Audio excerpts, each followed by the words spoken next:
Good morning, everyone. Today is day 14 of the 21 days to unraveling the ego's grip. And I can't help but do this video today because it's so ego dominant. To see what is going on in the world. I was talking to a girlfriend of mine last night who lives in Minneapolis, and she was telling me about 13,000 National Guard being there, that a Target store was, sorry, don't have my glasses on, Eve, so it should be Eve. If I say that wrong, sorry. It's no glasses. I can't read the really small print. But she was telling me about how this Target store is just demolished. She was talking about, the 13,000 National Guard, the downtown area is blocked off, and all of this, and the looting and all that's going on in Minneapolis, that people are coming up from Chicago to protest. There's protests going on in LA. There's protests everywhere. And I want to say it this way. I don't agree with the looting and all the demolishing, but I do understand it. From as best of a perspective as I have, as a white person that's considered white privilege, and has dealt with, have been someone who has experienced that, walking around as a woman, I know what it's like to walk around in certain areas and have fear as a woman, to know that as a woman, there's a potential to be perpetrated. I feel fortunate that it's not been my norm. I went to school in a fairly rough area of St. Louis, so I was aware. I became aware really early and young, but the grade school I went to was in a completely white area. And we had a woman, a black woman who had moved in down the street from us with her two daughters, and my friends and I went to go meet them. And what I really saw, and I'm probably going to get emotional, is a woman who just wanted better for her children. And my neighborhood pushed her out. And I didn't know that for sure right away, but she didn't stay there very long. And, people would talk about, I've heard it where I live now, there's a man putting a manufactured home at the entrance of this subdivision that's a ways from where we live. And people are up in arms about this. It's a really nice manufactured home, but they're talking about our property's gonna go down, our property values, and all this stuff. And my husband and I are like, what are they talking about? Like, it's at the entrance and who cares? And that's what I've actually liked a lot about living in New Mexico, is I've felt that it's a bit more of a melting pot. But I will tell you, I'm in Taos, New Mexico right now, and we used to live up here. We lived up here for 7 years, and we have a rental house right over that way. And this was the first place in my life that I experienced, as a white, blonde woman, racism. And to go, wow, this is what it's like to have somebody hate you just because they've been brainwashed and told because of how you look, you should be hated. And my husband used to marvel at it. He'd be like, whoa, Marty, you get it all the time up here. And it was interesting. It was a really good experience for me to go, whoa, it really woke me up even more. This is what it's like to have someone hate you. They don't know you. They've never sat down and taken the time to understand you as a person, but they hate you just by how you look. Just by how you look. It was eye-opening to me. It was quite eye-opening. And I thought I really desire to talk about this topic today, because talking to my girlfriend last night, Minneapolis, she's like, Minneapolis is pretty much on fire, all these things. And I feel really strongly about understanding, where that comes from. If your civil rights have been violated over and over and over and over again, and I know this from my own push down as a kid. When some of you know, maybe you don't, when I was really young, I ended up having an eating disorder. And when I stopped practicing that, the first emotion that came up in me was rage. Rage. I had nothing to anesthetize myself with, I will say, because that's what the food was not allowed. It was like putting the mute button on my emotions. So I was anesthetizing it. When I stopped doing that, and I didn't have tapping back then, I just, rage came up. I mean, so much suppressed emotion, so much emotion that I had to push down due to my upbringing. So much emotion, it just, it came out in my car in Chicago when I was living there, driving down the road, just screaming at the top of my lungs and banging my fists on the steering wheel. And I grew up in what would be called a very white privileged neighborhood. The high school I went to was in the city of St. Louis. And it was the first time I was exposed to many other cultures.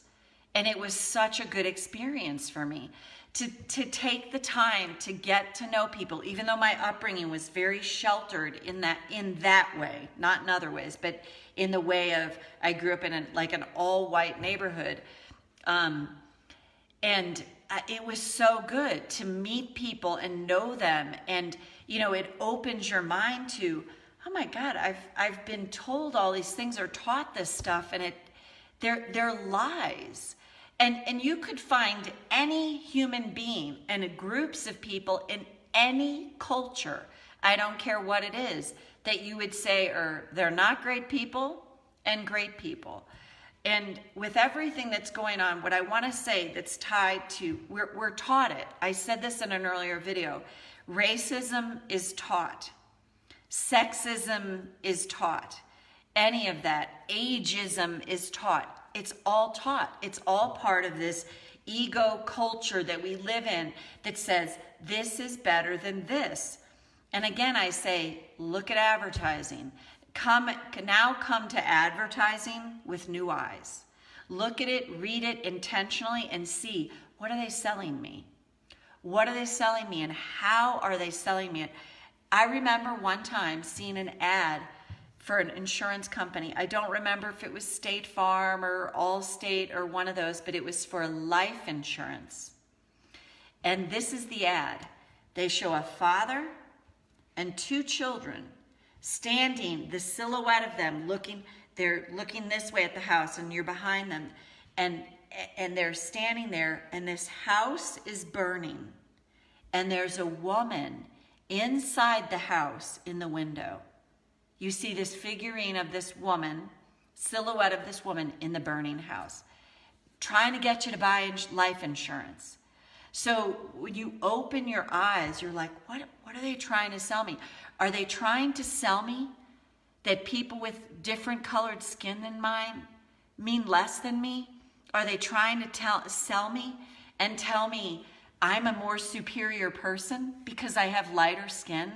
These are all learned concepts of the ego that we've all learned. If you've learned it and learned to adopt it and learned to believe it, it is literally part of that ego consciousness that we've been taught. And when I saw that video, I just saw it, of the woman Amy Cooper in Central Park, and accusing a black man of basically harassing her, and her feeling threatened by him. It was unbelievable to me. I mean, it is and it's not unbelievable. It's like, and Trevor Noah said it this way: she knew the power of that. She knew the power in this of calling the police and saying, an African American man is here threatening me. And I heard she lost her job, surrendered her dog. I mean, her dog was being completely manhandled too. That's someone that is so indoctrinated in this culture that we live in, that's never questioned the stuff that's been fed to her. She believes it so wholeheartedly that she knows the power of picking up 911 and calling on an African American man. This is all part of what we're sold in our culture, what we're brainwashed to believe is the truth. And if you've ever had that where, depending on where you are, if you're like, oh, that person looks scary to me, and you've never taken time to get to know someone, it behooves us all to reach out and to really have these open dialogues about what do you experience. I don't, other than when I lived in Taos for those 7 years, the first time ever, I was like, wow, this is really interesting to be walking around and knowing, like, I had walked into a store here and a girl called me an effing weta. And she's like, you fucking weta, like that. And I was like, whoa, this is so interesting to go, wow, this is what it's like. And to have that experience is so palatable, to know this person knows nothing of me, to be so objectified that way. And also for women to be consistently objectified by the advertising that's put out there, by how we're supposed to look, how we're supposed to dress, how we're supposed to, be. Years ago when I was a kid, there was this ad, I think I've talked about it, one of these, I think it was for Virginia Slim cigarettes. They're trying to sell you cigarettes. And the woman's dressed to the nine in her corporate suit going, I can bring home the bacon, fry it up in a pan, and never let you forget you're a man. It's like that's brainwashing. That's advertising. That's, interestingly enough, my father was in advertising, enculturated. You hear something enough and you start to believe it. So, and I would invite people to consider whatever you feel about the looting. I don't agree with it. I don't. Small businesses that are innocent people are getting devastated by this, and yet innocent people have been perpetrated against forever merely by the color of their skin. So to me, it's this backlash, the lid's coming off of it. So much is being revealed. It's me like stopping, anesthetizing my emotions, and this energy explodes forward. It's got to go somewhere. It's got to go somewhere. Feelings aren't buried dead. They're buried alive. And you're seeing in living color, in this huge epic way now, this oppression, suppression that's been suppressed, pushed down, just bursting out into the world. I personally believe it needs to happen. I just think it's the lid coming off, because this oppression, suppression to all of us in so many ways it needs to change. And if you're afraid of what's happening, I would invite you to consider, to go, wow, this makes sense. I have chills saying this. This oppression has been out there for so long. It's got to go somewhere. It's got to go somewhere. It's exploding out. And often in times like this, we all see a lot of this upheaval that happens, and yet it can be the beginning of intensely amazing change. Can it take time to unravel and unfold? Yes.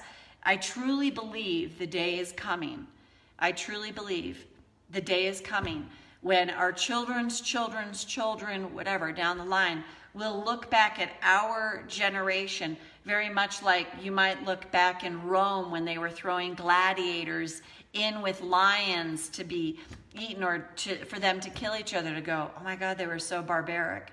I truly believe the day is coming when our era will be looked back on and be like, oh my God, people were barbaric to each other.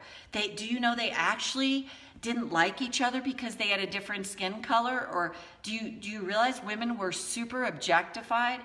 I believe that's coming. Do I think I'll see it in my lifetime? I'd like to believe that I'm seeing the beginning of it, to see that change. So if you find fear about what's going on, what if there could be another way to see it? What if there could be another way to see it? So let's tap. And I figured it just was an important topic that I wanted to share today. So let me see. Ruth, Lisa, Pam, Kirsty, Salma, and Eve, and Diane. That's who I can see is here and been here. So let's tap. I'm going to just go with what's coming, as always. Karate chop. Even though this world is on fire, there's corona, and now there's marches everywhere.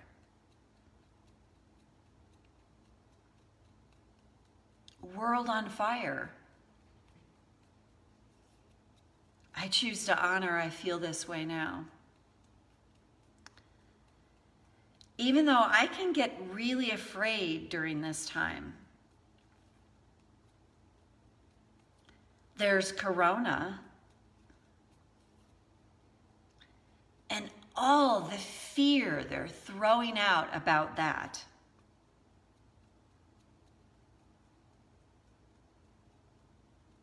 And now Minneapolis is on fire. There's protests everywhere. Is our world falling apart? What if there's another way to see this? Even though this world seems crazy right now,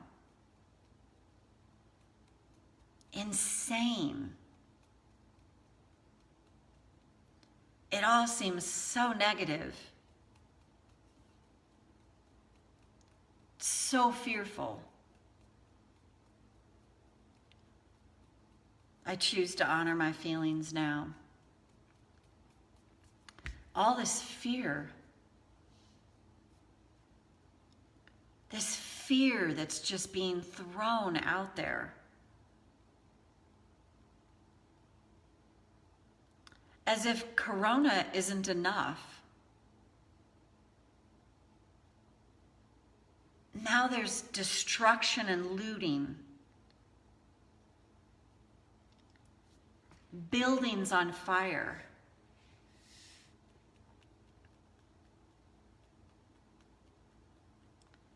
It's like enough is enough.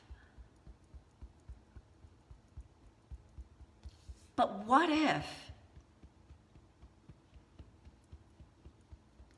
what's actually happening here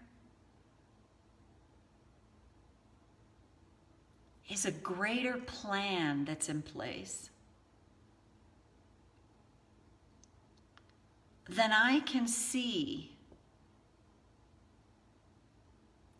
when I'm caught in that ego consciousness.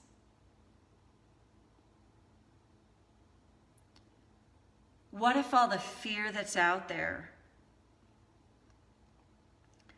the unrest that's out there, could possibly be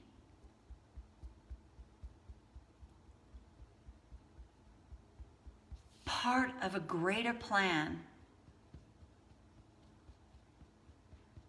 for our awakening?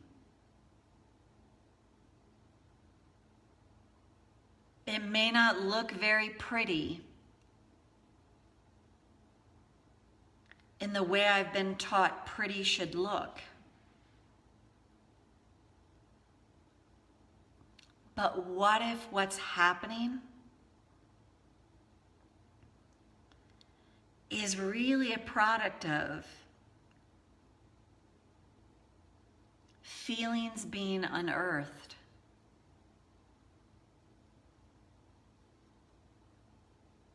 The earth wanting to breathe. And what if I have this amazing tool literally at my fingertips to tap through any potent emotions? And what if by soothing and softening, finding relief from potent emotions, what if there is such a better way to see all of this? And that way gets shown to me.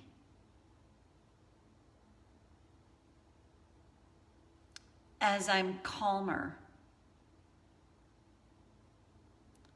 Calmer from within. No matter what's happening in the outer world. What if that's the gift I can give to myself and to those around me? And if I'm guided and directed to take some action from that place, something I feel inspired to do,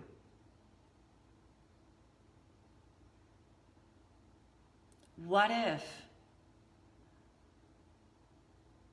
I can take that action, knowing that this guidance and direction comes from the highest place within me, the most authentic place within me.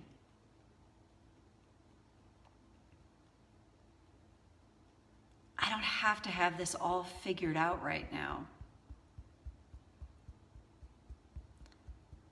And when fear starts to really grip me, what if I can catch that in the act? And use this amazing tool to soften and soothe and find some relief. And that creates the space for whatever next step I'm meant to take to come through to me. And then I feel that inspiration, and I take that action in that flow. So take a breath. So I wanted to read, it looks like people wrote some stuff, so let me see. Ruth, what I really can't comprehend is how someone can hate me for the color of my skin. They don't know me. And Ruth, and I'm sure what you've experienced in your life has been epic, and you've talked to me about stuff that my thing is, it's learned. I watched a movie years ago called Betrayed, and it was a powerful, powerful movie on how children from birth on are consistently enculturated to hate, to objectify, to look at someone and say, oh, that you should hate them. when you hear something over and over and over and over again, you start to believe it. And I think this, what's happening now in the world, calls for people to speak out about it, to not sit back and, if you're inspired to do so, don't pressurize yourself to do it. If you're like, I'm just not in that space to do it, tap on whatever you need to, but to just share your thoughts about it. I read a beautiful post by a friend of mine who grew up in an all-white neighborhood in a Mormon community. And what she talked about is just the experience she had as she was waking up. And fortunately, she just had it within her to never, she just somehow kept knowing that light in her.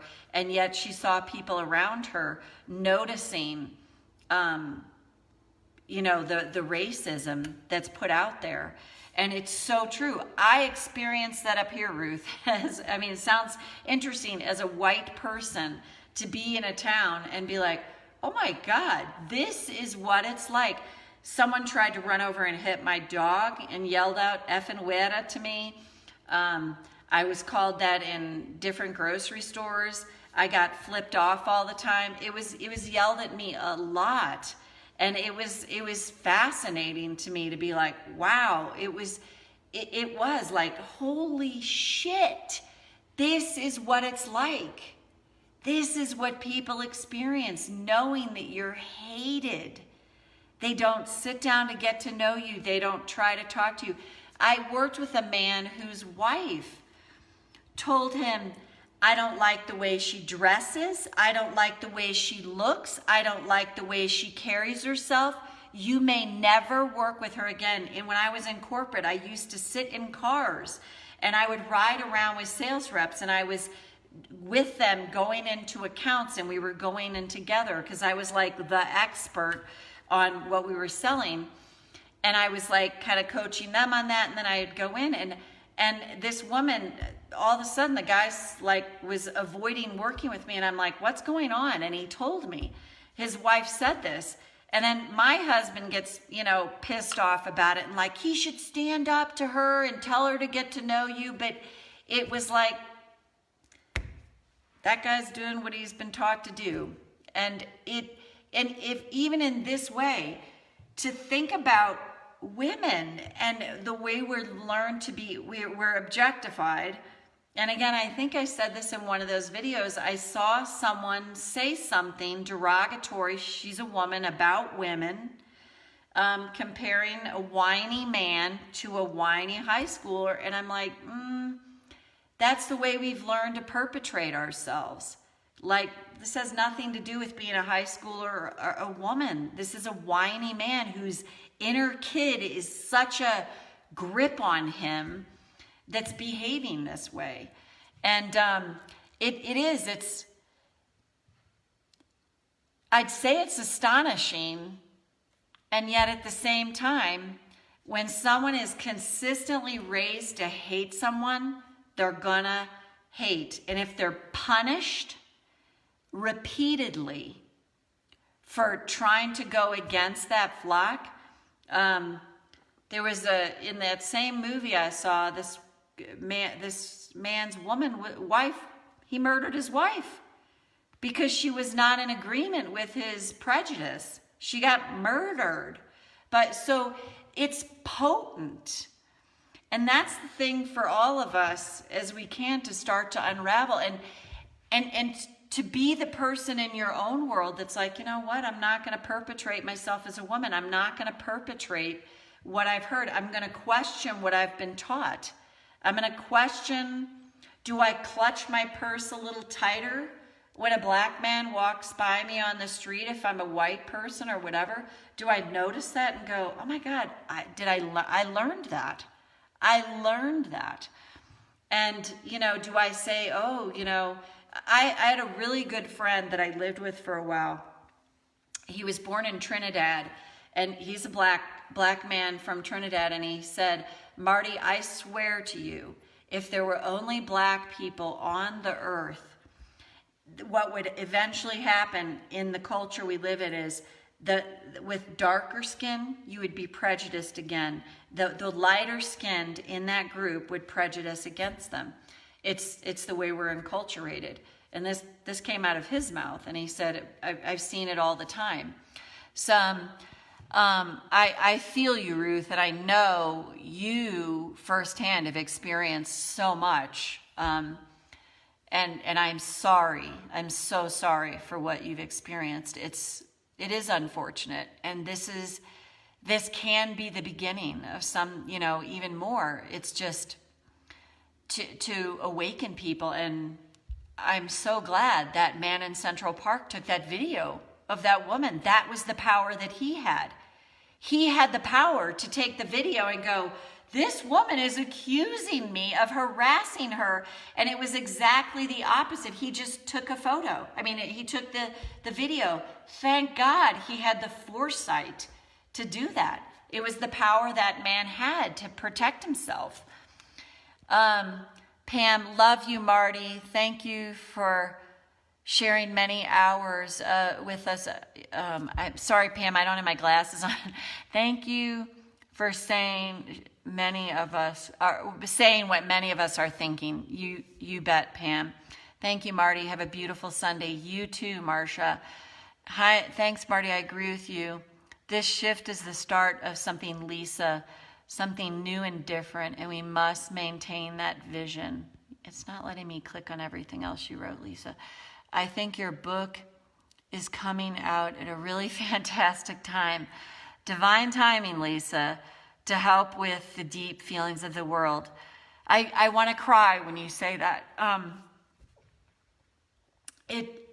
definitely have been trusting it's going to come out when it is, and my prayer about it is let all who need it find it, to help people unearth those. And Ruth, oh, you bet, Ruth. And then Kirsty, oh man, it would help if I needed to hear this, feeling lots of anxiety about it. I know there are negative things about the protests, but I'm so, and sorry guys, it's not letting me hit the see more and read the rest of what you wrote. Yeah, I definitely feel like, it's necessary. It's not pretty. It's not what our, advertising wants us all to see. Oh, you've got dandruff on your shoulder? Oh, aghast. Get Head and Shoulders to get rid of it. It's a travesty. That's what we're sold. No wonder we think this is like, holy shit. So, thanks, Kirsty. Anyway, thank you all for being here, and, tap to soothe yourself, and you'll know if you're guided to take a step, if whatever it is, if it's just like, I'm just going to be kind to everyone around me. I'm going to catch myself in the act of maybe my, judgments that I've learned, and you can be that voice that, if somebody uses words around you don't like to hear, you can tell them. You can say something, and be it about people that are homosexual, transgender, anything. You can be the voice that's like, I don't know what it's like to walk in their shoes, but I'm probably going to get to know them before I make any kind of judgment, because there's, unless you look just this way and fit in this certain box, and right now as I see it, it's pretty much white male, and that's not to say that there are not amazing white men out there. I don't want that swing to happen to go like, now all white men suck and are terrible, but it's the patriarchal culture that we live in. It's the predominantly white patriarchal culture that we've lived in for sure in the United States, and I think it's kind of coming to a head, and it's the beginning of some pretty incredible change. So, all right, everyone, have a great rest of your Sunday, or wherever you are in the world. It might be Monday, maybe not yet in Australia and New Zealand, but bye for now.